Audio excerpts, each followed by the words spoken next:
Salut, c'est Apo86, bienvenue sur cette nouvelle critique à chaud consacrée à un film sorti en 2015, réalisé par Christopher McQuarrie, avec au casting Tom Cruise, Rebecca Ferguson, Simon Pegg, Jeremy Renner, Alec Baldwin et Ving Rhames. Il s'agit de Mission Impossible Rogue Nation, donc sorti en 2015. Suite plus ou moins donc du Mission Impossible Protocole Fantôme. Donc on retrouve l'équipe de l'IMF, donc Mission Impossible, Impossible Mission Force en VO. Celle-ci est dissoute par le Sénat et Ethan Hunt, donc Tom Cruise, se retrouve désormais isolé.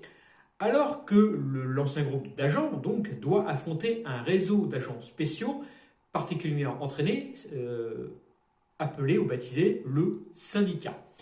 Donc, cette organisation sans scrupule est déterminée à mettre en place un nouvel ordre mondial à travers des attaques terroristes de plus en plus violentes. Donc, Ethan regroupe donc son ancienne équipe et fait alliance avec Ilsa Faust, une agente du MI6 désavouée, dont les liens avec le syndicat, vous verrez dans le film, sont un petit peu mystérieux. Ils vont donc s'attaquer à une des missions les plus impossibles, les plus improbables qui soient, éliminer le syndicat. Alors, qu'est-ce que j'ai pensé de ce Mission Impossible réalisé donc par Christopher McQuarrie, qui, je crois, a fait celui-ci et le Fallout. Je ne sais plus si c'est lui qui a fait le Protocole Fantôme. Je regarde de suite. Oui, c'est également lui qui a fait le Protocole Fantôme, donc on est droit dans sa saga, commencé donc avec ce premier opus, donc sorti en 2011, Protocole Fantôme, donc 2015, comme je vous dis, Rogue Nation, et 2018 Fallout, mais je reviendrai sur Fallout plus tard quand je l'aurai. Alors, qu'est-ce que j'ai pensé de ce Mission Impossible ? Eh bien, que c'est du très très bon Mission Impossible. C'est franchement un des meilleurs de la saga. J'avais bien aimé le 1, le 2 un peu moins, le 3 j'ai trouvé un peu ouzef. Le Protocole Fantôme, je vais dire waouh, là on retrouve dans le Mission Impossible. Alors celui-ci, le Rogue Nation, franchement, mais c'est du bon Mission Impossible, c'est franchement super. Les cascades sont super bien faites, les effets spéciaux sont bien faits. Alors, il y a du CGI, il y a de l'écran vert, mais ça passe. Le scénario tient la route, on se retrouve avec un méchant digne des meilleurs James Bond pour moi. Franchement, c'est très très très très bon. C'est un très bon blockbuster. C'est pas un bon film, mais c'est pas un très bon film, pardon. C'est un bon film, voilà, ça se regarder. Le film dure environ 2 heures. Je ne me suis absolument pas ennuyé pendant les 2 heures. Alors oui, il y a des gadgets un petit peu what the fuck. C'est une Mission Impossible, on l'a déjà vu dans les premiers. Mais franchement, ça passe super bien.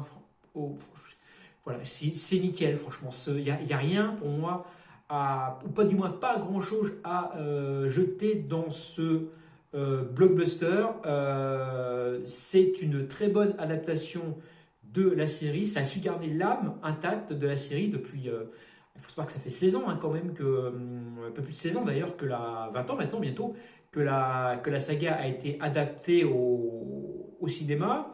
C'est dans l'esprit, Fast and Furious, James Bond, Jason Bourne, etc.